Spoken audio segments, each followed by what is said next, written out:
Varicose veins కి సరైన చికిత్స కోసం సంప్రదించండి ఎవిస్ హాస్పిటల్. నమస్కారం, సుమన్ టీవీకి స్వాగతం. ఫిబ్రవరి 2వ తారీఖున వసంత పంచమి రానుంది. ఈ వసంత పంచమి రోజున అంటే సరస్వతీ మాతని పూజ చేస్తూ ఉంటారు. ఆ రోజునే పిల్లలకి విద్యాభ్యాసం కూడా చేస్తూ ఉంటారు. ఈ విద్యాభ్యాసం ఎక్కడ ఎలా చేసుకోవాలి, ఈ వసంత పంచమి యొక్క ప్రత్యేకత ఏమిటి, ఎటువంటి నియమాలను పాటించాలి, ఈ విషయాలన్నిటిపై అవగాహన కల్పించేందుకు మనతో పాటు ఉన్నారు జ్యోతిష శాస్త్ర పండితులు, శ్రీచక్ర పీఠ వ్యవస్థాపకులు బ్రహ్మశ్రీ ప్రదీప్ జోషి గారు. నమస్కారం గురుగారు. శ్రీమాత్రే నమః. గురుగారు, వసంత పంచమి రాగానే పిల్లలందరికీ ఇంకా ఆ రోజే ఇంకా అక్షరాభ్యాసం చేసేయాలి అని చెప్పేసి అందరూ చూస్తూ ఉంటారు.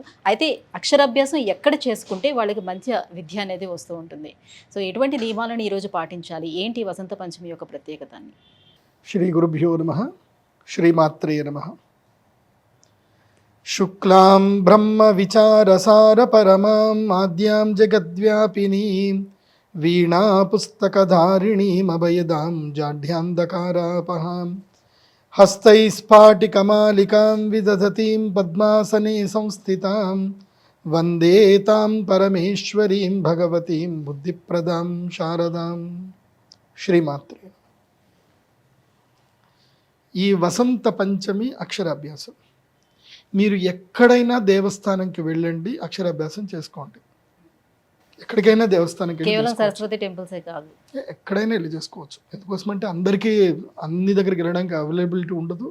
తీరా పోయిన తర్వాత కూడా అక్కడ క్రౌడ్ ఎక్కువగా ఉండి ఇబ్బంది పడతారు. ఎక్కడికి వెళ్ళినా దైవము శక్తి సన్నిధానం ఉంటుంది. కానీ ఆ దైవ సాన్నిధ్యములో మంత్రవేత్త కలిగినటువంటి శాస్త్రవేత్త, అంటే శాస్త్రము మంత్రము తెలిసినటువంటి ఒక గురువు ఉండాలి. ఎందుకోసం అంటే విద్య ఎవరిస్తారు? గురువే ఇస్తాడు. దైవ ఉపాసన కలిగినటువంటి మంత్రవేత్త ఉండాలి, అతనికి జ్ఞానం ఉండాలి. అతను తన కన్నులతో అతని శక్తితో మీకు అనుగ్రహించగలిగే గురువు ఉండాలి. ఎందుకోసమంటే దైవం ఎక్కడైనా ఉంది, కానీ ఆ దైవానుగ్రహాన్ని ఇచ్చేటువంటి వాడు గురువు మాత్రమే. అందులోనూ జ్ఞానం ఇచ్చేటువంటి వాడు గురువు మాత్రమే.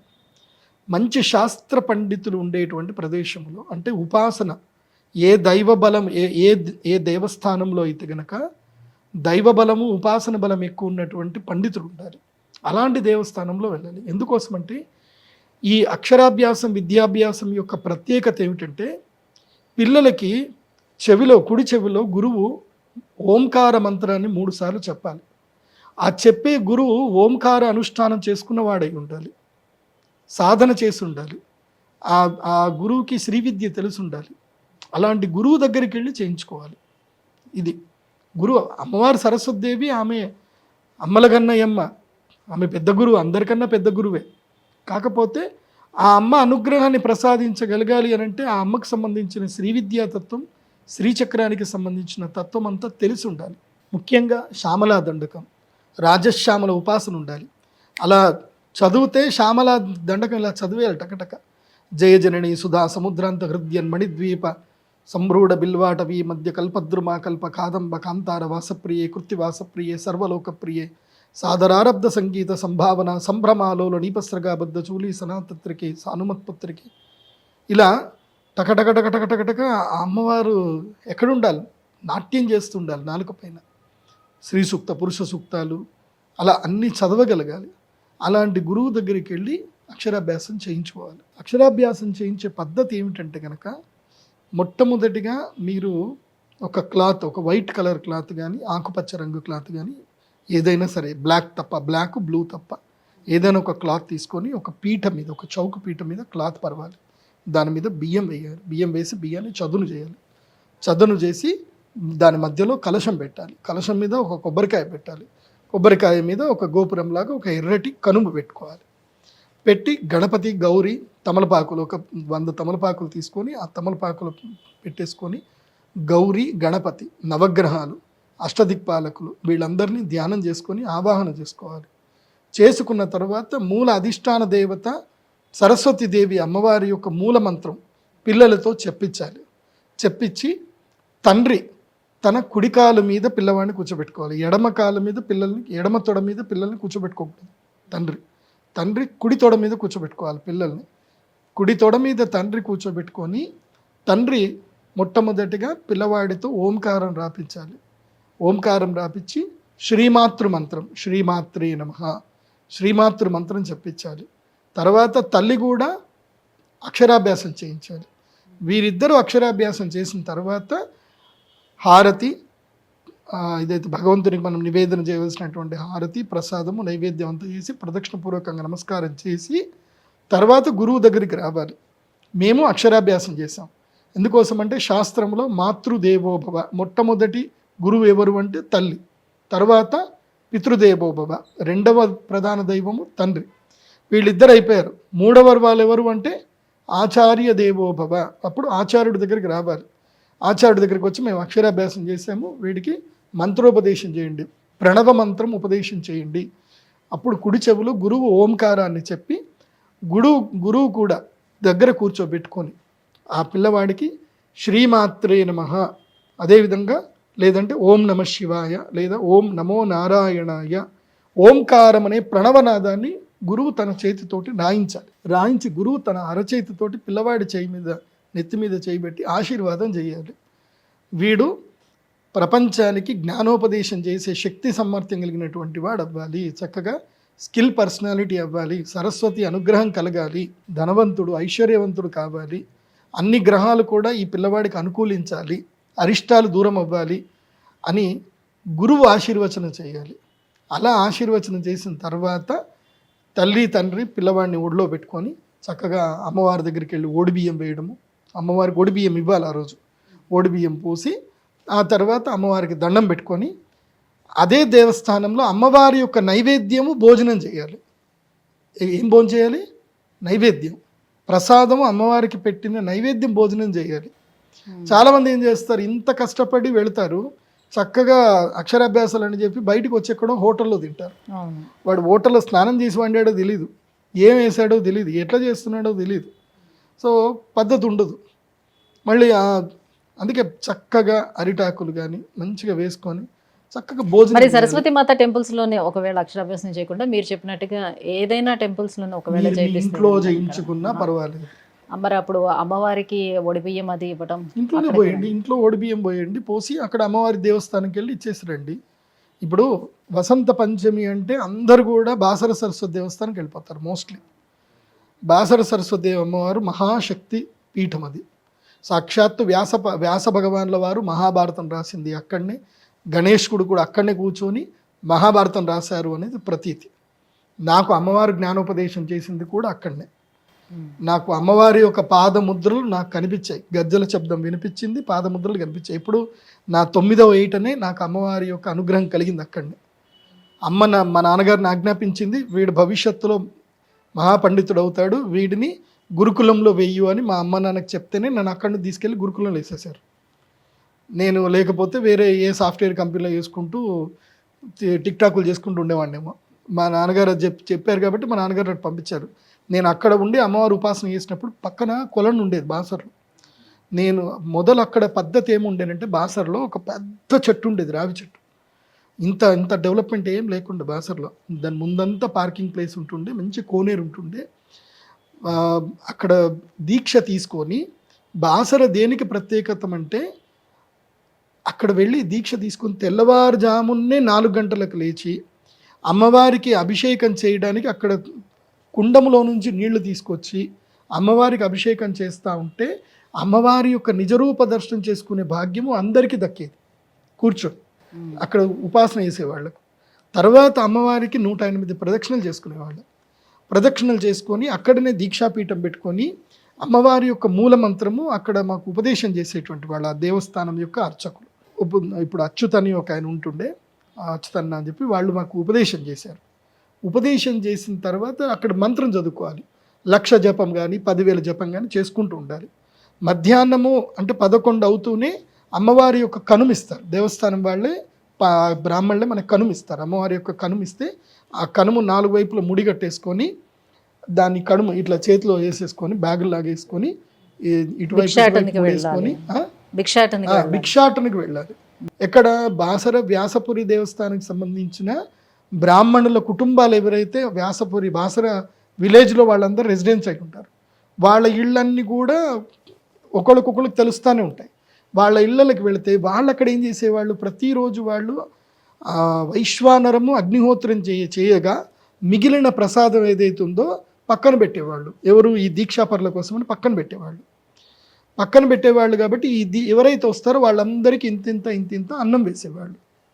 అలా అన్నం వేసినప్పుడు వీళ్ళందరి ఇళ్ళ నుంచి అన్నం కలెక్ట్ చేసుకొని మళ్ళీ దేవస్థానంకి వచ్చి అమ్మవారికి ఆ ప్రసాదాన్ని చూపించి కొలను దగ్గరికి వెళ్ళి కొలంలో కొంచెం అది అన్నం వేసి మళ్ళీ అదే బట్టలోనే, మళ్ళీ ప్లేట్లో గీట్లో ఏం కాదు, మళ్ళీ దాంట్లో ఆవకాయలు గీవకాయలు ఏం యాడ్ చేసుకోవద్దు, వాళ్ళు ఏం వేశారో దాన్ని అలాగే తినాలి.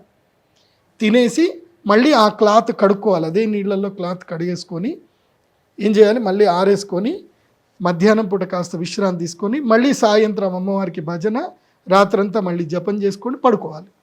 మళ్ళీ తెల్లవారుజామునే 3:30కి లేవాలి, బ్రాహ్మీ ముహూర్తంలో లేవాలి, చల్లటి నీళ్ళు స్నానం చేయాలి, అమ్మవారి అభిషేకం చూడాలి, అమ్మవారి బండారు తీసుకోవాలి, బండారు నోట్లో వేసుకోవాలి, ఇట్లా తిరగాలి. ఇది బాసర దేవస్థానానికి సంబంధించిన ఒక పద్ధతి.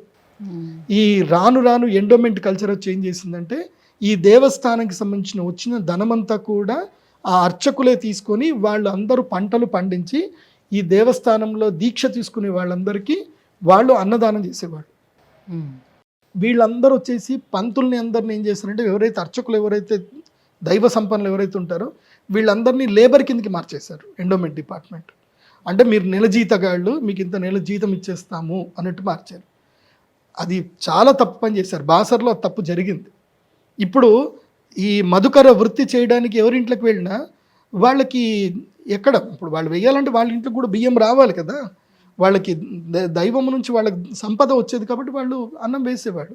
ఇప్పుడు రాను ఏమైపోయిందంటే ఉపాధి తగ్గిపోయింది కాబట్టి బ్రాహ్మణ కుటుంబాలు తగ్గిపోయాయి. ఇప్పుడు 3-4 మధుకర వృత్తికి వేస్తున్నారు, వాళ్ళు వదిలేట్లా, కొంతమంది అయితే వేస్తున్నారు. కానీ ఎన్నో కుటుంబాలు అమ్మవారి యొక్క సేవను వదిలేసి వెళ్ళిపోయాయి.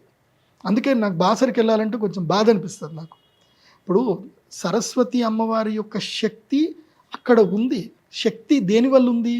మంత్రము వల్ల శక్తి ఉంది, అనుష్ఠానం వల్ల శక్తి ఉంది. అనుష్ఠానము లేదు, మంత్రము లేదు, శక్తి ఎక్కడ ఉంటుంది? ఉండదు కదా. నువ్వు రోజు లాక్కుంటూ వెళ్ళిపోతా ఉన్నావు, కానీ శక్తిపాతం చేయాలి కదా. అక్కడ శ్రీచక్రానికి శక్తిపాతం చేయాలి కదా. బాసరలో ఒకే ఒక చోట ఐరావత, కూర్మ, నాగ, శ్రీచక్రం అక్కడ ఉంది. అంటే గరుత్మంతుడు, ఐరావతము, నాగ, తర్వాత అశ్వదళము, ఇవన్నీ కడుపుకున్నటువంటి పంచప్రాకార శ్రీచక్రం అక్కడే ఉంది, ఇంకెక్కడ లేదు, భారతదేశంలో ఎక్కడా లేదు. అది వ్యాసుల వారు పెట్టినటువంటి శ్రీచక్రం అది. అందుకే వసంత పంచమి రోజు ప్రతి ఒక్కరూ బాసరికి వెళ్ళాల్సిందే, దర్శనం చేసుకోవాల్సిందే. కాకపోతే ఈ పద్ధతి ఏదైతే ఉందో, ఈ భోజన పద్ధతి, మధుకర పద్ధతి ఏదైతే ఉందో, ఇది అమ్మవారు నాకు అప్పచెప్పింది. నేను అదే పద్ధతి కోసం అని చెప్పి నేను అక్కడనే ఎప్పుడు వెళ్ళినా కూడా అమ్మవారి దగ్గరికి ఒక రాత్రి నిద్ర చేసి తర్వాత నెక్స్ట్ డే భిక్షాటన చేసి సో అలాగ పూర్తి చేసుకొని రావాలి అని అంటారు. బట్ ఇప్పుడు మనం ఇలా వెళ్ళి దర్శనం చేసుకుని అలా వెంటనే వచ్చేస్తున్నాం, అదేదో సొల్యూషన్ చెప్పి సిగ్నేచర్ చేసి వచ్చినట్టు వస్తున్నాం. సనాతన ధర్మంలో, హైందవ ధర్మములో దైవ దర్శనము అంటే అర్థం ఏంటంటే దైవం దగ్గర ఒక రాత్రి గడపడం, దైవ ఉపాసన చేయడం, శక్తి ఉపాసన చేయడం. పైన కాళికా అమ్మవారు ఉంటారు, చాలా పవర్ఫుల్ కాళికా అమ్మవారు. ఒకప్పుడు ప్రతీతి ఉండేది, రాత్రి ఎవడన బయటకు పోతే కాళికా అమ్మవారు తినేసేది అని చెప్పి ప్రతీతి ఉండేది. అక్కడ అంత శక్తి ఉండేది అక్కడ బాసర్లో. ఇప్పుడు అంత నీరు గారిపోయింది, మొత్తం దాన్ని కమర్షియల్ చేసి పెట్టేశారు. ఒక commercial complex, come give me money అయిపోయి కమర్షియల్ కాంప్లెక్స్ చేసి పెట్టేశారు దాన్ని. పోనీ డబ్బులు తీసుకుంటే తీసుకోండి, భక్తులకి ఆ సౌలభ్యత ఇవ్వాలి కదా. మొదలు బాసర అమ్మవారి దగ్గరనే ప్రాకారంలోనే దీక్ష కూర్చునేవాడు. ఇప్పుడు ఆ దీక్షలు ఏం లేవు, ఏమనుంటే దీక్షలు మీరు ఆడ బయట ఏదైనా హోటల్ నుండి చేసుకోరు అంటున్నారు. దీక్షాపీఠం లేదు, చాలా తప్పు చేస్తున్నారు. అండ్ ప్రధానంగా అక్కడ ఉండే రావి చెట్టును కొట్టేసేది కాదు, ఆ చెట్టును మొత్తం కొట్టేశారు. శక్తి అక్కడ ఉండేది, వృక్ష రూపంలో శక్తి ఉండేది, దాన్ని కూడా కొట్టేశారు. ఇప్పుడు ఏదో చేస్తున్నారు, ఏదో నడుస్తున్నాయి. ఏముంటుంది, ఓ విఐపి లీడర్ తీసుకెళ్తే కూర్చోబెడతారు, మామూలు మనిషిని అయితే కూర్చోబెట్టలేరు. సో ఇట్లా జరుగుతుందన్నమాట. ఒకప్పుడు సాంప్రదాయాలు వేరు, ఇప్పుడు ఆ సాంప్రదాయాలన్నీ అటకెక్కేసాయి. ఈ వసంత పంచమి రోజున మీ దగ్గర ఎటువంటి పూజా కార్యక్రమాలు అవలంబిస్తున్నారు? నేను చెప్పేది ఏంటంటే, మీరు ఎవరైనా సరే బాసరకు రండి, అమ్మవారి దర్శనం చేసుకోండి. లేదంటే వసంత పంచమికి మా శ్రీచక్ర పీఠానికి రండి. pradeepjoshi.com వెబ్సైట్లో మా టెంపుల్ అడ్రస్ ఉంటుంది. వసంత పంచమికి సంబంధించిన వ్యవహారం ఏముంది, ఏం కథ అన్నీ ఉంటాయి. నేను అందరికీ పలకలు ఫ్రీగా ఇస్తాను, అందరికీ నా చేతితోటి అక్షరాభ్యాసం ఫ్రీగా చేసిస్తాను, అందరికీ నేను ఉపదేశం చేయిస్తాను. సంవత్సరంలో 3 రోజులు అమ్మవారి యొక్క అనుగ్రహం శక్తిపాతం ఉంటుంది నా దగ్గర. 3 రోజులు నేను అవైలబుల్ ఉంటాను, సంవత్సరానికి 3 రోజులు శక్తిపాతం నేను ఇవ్వగలుగుతాను. ఆ రోజు అమ్మ నన్ను అనుగ్రహిస్తుందని నాకు నమ్మకం ఉంది. వసంత పంచమి రోజు మీరు ఏ సమస్య ఉన్నా ఏదున్నా నన్ను వచ్చి కలవచ్చు, మాట్లాడవచ్చు. తెల్ల ఆవాలు అభిమంత్రణం చేసిస్తాను శత్రుబాధ విముక్తి అవ్వడానికి. మీకు చదువు సరిగ్గా రావట్లేదు, జ్ఞానం సరిగ్గా లేదు, లవంగాలు తెచ్చుకోండి 100 గ్రాములు, అభిమంత్రణం చేసిస్తాను. లేదు మీకు ఆరోగ్య సమస్యలు ఎక్కువగా బాగా ఇబ్బంది పెడతా ఉన్నాయి, బెల్లము తెచ్చుకోండి, నాని అభిమంత్రణ చేసిస్తాను, ఆరోగ్య సమస్యలు తగ్గుతాయి. జ్ఞాపక శక్తికి, విద్యా జ్ఞాన శక్తికి లవంగాలు, శత్రుబాధకి తెల్ల ఆవాలు, ఆరోగ్యమునకు బెల్లం. ఇవి కొంచెం కొంచెం తెచ్చుకోండి, నేను మంత్రించి ఇస్తాను. అవి తీసుకెళ్ళి నేను చెప్పినట్టుగా వాడుకోండి. ఆ ఒక్కరోజు నేను అందరికీ అవైలబుల్ ఉంటాను. సో వీళ్ళకేం డబ్బులు ఏమి అడగను, అభిమంత్రం చేసేయడానికి. కేవలం అక్షరాభ్యాసం చేయడానికి మాత్రమే కాదు, సో పిల్లలు ఎవరికైనా చదువు సరిగ్గా రావటం లేదు, రండి, ఎవరైనా సరే రండి. మీ పిల్లాడు ఇంటర్మీడియట్ చదువుతున్నా, వాడు సరిగ్గా చదవట్లేదు, వాడికి ఏం బుద్ధి లేదు, రండి, వాడికి నెత్తి మీద చేయబెడతాను, అనుగ్రహిస్తాను. అందరికీ ఆ రోజు మంత్రించి ఇస్తాను. అందరికీ అన్నదానము ఫ్రీగా ఉంటుంది, అందరూ అన్నదానం చేసుకోండి. అక్షరాభ్యాసం కూడా ఫ్రీగానే ఇస్తున్నాను. కాకపోతే మీకు ఇష్టం ఉంటే మీరు ఏదైనా సరే ఒక ప్రోడక్ట్ కొనుక్కుంటే, మా ఇంత కార్యక్రమం చేయాలంటే నా దగ్గర కూడా డబ్బులు రావాలి కదా. సో మీరు ఏదైనా ఒక ప్రోడక్ట్ కొనుక్కుంటే అక్షరాభ్యాసం మీకు ఫ్రీగానే ఉంటుంది. అక్షరాభ్యాసం అందరికీ ఫ్రీగానే, అందరికీ పలక బలపం ఫ్రీనే. నా చేతితోటి నేను అందరికీ అక్షరాభ్యాసం రాయిస్తాను. పూజలో కూర్చోవాలంటే కొంచెం డబ్బు, ఒక 2000 కూడా ముందుగా మీ వెబ్సైట్లో విజిట్ చేసుకోండి, బుక్ చేసుకోండి. లేదంటే డైరెక్ట్ వచ్చేయండి. డైరెక్ట్ ఫిబ్రవరి 2వ తారీఖు ఉదయం 7 గంటల నుంచి కార్యక్రమాలు స్టార్ట్ అయిపోతాయి. అదే రోజు రాజశ్యామల యాగం కూడా ఉంది. ఇప్పుడు రాబోయేటువంటి ఎలక్షన్స్ వస్తున్నాయండో, జెడ్పీటీసీ ఎలక్షన్స్ ఉన్నాయి, ఎంపీటీసీ ఎలక్షన్స్ ఉన్నాయి, నెక్స్ట్ మున్సిపల్ ఎలక్షన్స్ కూడా ఉన్నాయి. మరి గెలవాలి, ఎవరి అనుగ్రహం కావాలి? రాజశ్యామల దేవి అనుగ్రహం కావాలి. అనుగ్రహం రావాలి అని అంటే ఈ యజ్ఞంలో పాల్గొనాలి, రాజశ్యామల యజ్ఞంలో పాల్గొనాలి. సో ఈ కాంపిటేటివ్ ఎగ్జామ్లో సక్సెస్ అవ్వాలన్నా ఏదైనా సరే సంవత్సరానికి 3 ముహూర్తాలు ఉంటాయి, అత్యంత శ్రేష్టమైన ముహూర్తాలు. వసంత పంచమి, అక్షయ తృతీయ, ధనత్రయోదశి. ఈ 3 ముహూర్తాలు. ఈ 3 ముహూర్తంలోనే నేను యజ్ఞం చేయిస్తాను, యంత్రం కూడా ఇస్తాను. మిగతా ఏ రోజుల్లోనూ నేను యంత్రము ఇవ్వను. మళ్ళీ ఆ రోజుల్లో యంత్రం తీసుకోవాలంటే 1 lakh పెట్టి పూజ చేసుకోవాలి, మిగతా రోజుల్లో తీసుకోవాలి. అదే ఈరోజు అనుకోండి 30,000, 35,000లో మీకు యంత్రము వస్తుంది, యజ్ఞము జరుగుతుంది, చక్కగా భోజనం చేసుకుంటారు, ప్రసాదం తీసుకుంటారు. నేను భక్తులకు చెప్పేది ఏంటంటే, వసంత పంచమి రోజు అక్షరాభ్యాసం చేసుకోవాలి అనుకుంటే మా శ్రీచక్ర పీఠంలో అక్షరాభ్యాసం చేయండి. మా దేవస్థానం డెవలప్మెంట్కి మీరు కూడా సహాయకులు అవ్వండి, దాతలు అవ్వండి. అక్కడి నుంచి బాసరికి వెళ్ళడానికి జస్ట్ 16 కిలోమీటర్లే, పక్కనే ఉంటుంది. బాసరికి వెళ్ళండి, అమ్మవారి దర్శనం చేసుకొని రండి. మా శ్రీచక్ర పీఠానికి వచ్చి భోజనం చేయండి. బాసర్లో ఎవరైనా అక్షరాభ్యాసం చేసుకున్నా మా శ్రీచక్ర పీఠానికి వచ్చి భోజనం చేయండి. ఆ రోజు మేము అందరికీ అన్నదానం, అందరికీ సరిపడా అన్నం వండి పెడతాము. 1000 మందికి అన్నదానం చేయడానికి మేము సిద్ధం ఉన్నాము. సో మీరు ఒకవేళ బాసర్లో చేసుకున్నా ఎక్కడో పడి తినకండి, ఇష్టం వచ్చినట్టుగా తినకండి. ఆ రోజు పూజ జరిగింది కాబట్టి. రాజశ్యామల యాగం కూడా దాంతో పాటుగానే చేస్తారు. రాజశ్యామల యాగం 9 గంటలకు ప్రారంభం అవుతుంది, 7 గంటల వరకు అందరూ వచ్చేసేయాలి. అక్షరాభ్యాసాలు అమ్మవారి దేవాలయంలో కంటిన్యూ జరుగుతూనే ఉంటాయి. అమ్మవారి సన్నిధానంలో శ్రీచక్రం దగ్గరనే, అంటే మా దగ్గర 360 kgs పంచలోహ శ్రీచక్రం ఉంది, పెద్దది. సో ఆ పంచలోహ శ్రీచక్రం దగ్గరనే అక్షరాభ్యాసాలు జరుగుతూ ఉంటాయి కంటిన్యూగా. మార్నింగ్ 8 o'clock నుంచి ఎవ్రీ 1 hourకి ఒక అక్షరాభ్యాసం సెషన్స్ నడుస్తూనే ఉంటాయి అమ్మవారి సన్నిధానంలో. అక్షరాభ్యాసం అవ్వడము, అక్షరాభ్యాసం కాగానే అందరూ వెళ్ళి అమ్మవారి దగ్గరికి వెళ్ళి మీ పిల్లల్ని అమ్మవారికి ఒళ్ళోని కూర్చోబెట్టి దండం పెట్టేసుకొని మీరు బయటకు రండి. మేము అలో చేస్తాం, అమ్మవారి దేవస్థానం లోపలికి పోవడానికి కూడా మేము అలో చేస్తాం. మేము ఎవరిని రిస్ట్రిక్ట్ చెయ్యం. బికాస్ అంత కష్టపడి మీరు అమ్మవారి సాన్నిధ్యానికి వెళ్ళిపోతే ఎట్లా? వెళ్ళండి, అందరూ అమ్మవారి సాన్నిధ్యానికి వెళ్ళండి. మీ పిల్లాడిని అమ్మవారి ఒళ్ళో కూర్చోబెట్టండి, దండం పెట్టుకోండి. తర్వాత అక్షరాభ్యాసము అంత అయిపోయిన తర్వాత యాగం జరుగుతుంది, యాగంలో పాల్గొనండి, లేదంటే కూర్చోండి. యాగం మొత్తం అయిపోయిన తర్వాత అన్నదానాలు జరుగుతూ ఉంటుంది. అప్పుడు నేను అందరికీ అక్షరాభ్యాసము, అభిమంత్రణం అన్నీ ఇస్తాను. మధ్యాహ్నం 2 గంటల నుంచి ప్రారంభం చేసుకొని సాయంత్రం 6 గంటల వరకు, 6-8 గంటల వరకు అందరికి ఇస్తాను. మా శ్రీచక్ర పీఠంలో ప్రత్యేకత ఏంటంటే అక్షరాభ్యాసం చేసే ప్రతి ఒక్కరికి కూడా శ్యామలా దండకము ఫ్రీగా ఇస్తాము. అలాగే మీరు వేసుకున్నారు చూడండి మాతంగి మాల, ఇది సరస్వతి మాల అంటారు. ఈ మాతంగి మాల ఎవరెవరు యాగం చేస్తారో, ఎవరెవరు అక్షరాభ్యాసం చేసుకుంటారో వాళ్ళందరికీ కూడా ఇవ్వడం జరుగుతుంది. బట్ దానికి డొనేషన్ అయితే చేయాల్సింది ఉంటుంది. సో మాతంగి మాల వేసుకోవాలి, ఆ రోజు శ్యామలా దండకం చెప్పించుకోవాలి. అండ్ రాత్రి 7 గంటలకి అమ్మవారికి హారతి ఉంటుంది, పెద్ద హారతి ఉంటుంది, లలితా సహస్రనామ పారాయణం ఉంటుంది. రాత్రి 7 గంటలకు పారాయణం చేసుకున్నాక కార్యక్రమాలు అయిపోతాయి. సో మా శ్రీచక్ర పీఠానికి ఉదయం 7 గంటల నుంచి స్టార్ట్ అవ్వాలి. మీరు ముందు రోజు వచ్చి ఫిబ్రవరి 1వ తారీఖుకి వచ్చి అక్కడ పడుకుంటారంటే కూడా వచ్చి పడుకోండి. లేదు ఫిబ్రవరి 5వ తారీఖు మీరు అక్కడనే నిద్ర చేస్తారన్నా యువర్ వెల్కమ్, మీరు హాయిగా నిద్ర చేయండి. అది గురుగారు, వసంత పంచమి యొక్క ప్రత్యేకత ఏంటి? అమ్మవారిని ఎలా ధ్యానించుకోవాలి, అలాగే పూజా కార్యక్రమాలు ఏవి ఎలా చేసుకోవాలి, ఈ విషయాలన్నీ కూడా ఇంత క్లియర్గా తెలియజేసినందుకు ధన్యవాదాలండి. శ్రీమాత్రే నమః.